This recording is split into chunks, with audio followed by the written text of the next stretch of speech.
I dropped my bag at the door and called out. Silence. The house should have been alive with noise. Kids laughing, my parents bickering about the turkey, my sister showing off. Instead, it was empty, except for her. Grandma sat at the kitchen table, picking at cold stuffing straight from the tent.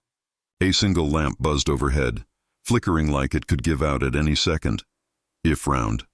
Where is everyone? She slid a folded note across the table. I stared. I opened it. Spent your $10,000 loan on a family cruise. Take care of her. My throat tightened. $10,000. My savings money I'd loaned them when they cried about bills. Grandma's voice cracked. We'll fix this. I just nodded, but inside I was already planning. It wasn't the first time. Growing up, I was the wallet, the reliable one. Every birthday check vanished for groceries. Every holiday bonus redirected for rent. Meanwhile, my sister got cars. My brother tuition.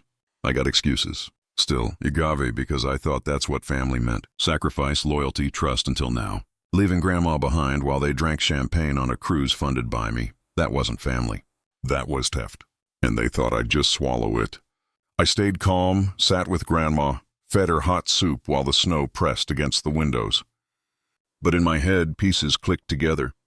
They weren't home for Christmas, but they'd come back. Broke, entitled, ready to use me again. And when they did, I'd be ready. Day 1, I pulled the bank records. Every transfer, every withdrawal. Easy. They'd used my account for the cruise deposit. Day 2, I spoke with a lawyer.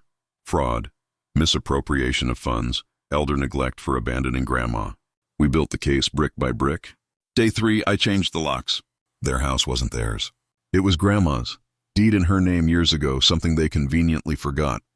Day 4, I waited. They stormed in just after dusk, dragging suitcases, sunburned and smug. My father's laugh as if he'd conquered the world. My mother's perfume hit there before she even spoke. "Sweetheart," she said, arms outstretched. You should have seen the ship. I didn't move, just handed them a folder.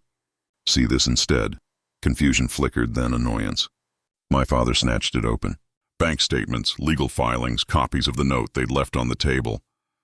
His face drained of color. "What is this?" he demanded. "Proof," I said evenly. "Of theft, of fraud, of abandoning your own mother for a vacation." Silence crashed over the room. My sister tried to laugh it off. "You wouldn't. I already did." I cut in. "The lawyer has everything. And Grandma signed over power of attorney tome yesterday, which means this house, it's mine to protect now, not yours to leech from." Their mouths opened and closed. Fish gasping for air. For the first time, they were speechless. Then the begging began. First soft pleading, "We're family. You can't do this." Then louder, angry after everything we've done for you. I almost laughed. Everything they'd done to me. I let them squirm, let the panic ripple through their voices until my father finally dropped to his knees, sweat streaking down his temple. "Please don't take this away." I leaned in close so he could see the steel in my eyes. "You already did $10,000 and Grandma left eating scraps." That was the last line. The lawyer followed through. Accounts frozen, creditors notified, court dates set. "And me?" I didn't yell, didn't gloat. He simply stood by Grandma, steady as stone, while their empire of manipulation collapsed. Now the house isn't empty anymore. It's filled with the smell of real food cooking, the sound of my daughter's laughter when Chevy sits, the quiet hum of peace. Grandma smiles more these days. She says she never thought she'd see justice in her lifetime. I told her justice didn't come. We built it together. My family thought betrayal was power, that I'd always be their scapegoat, their bank, their silence.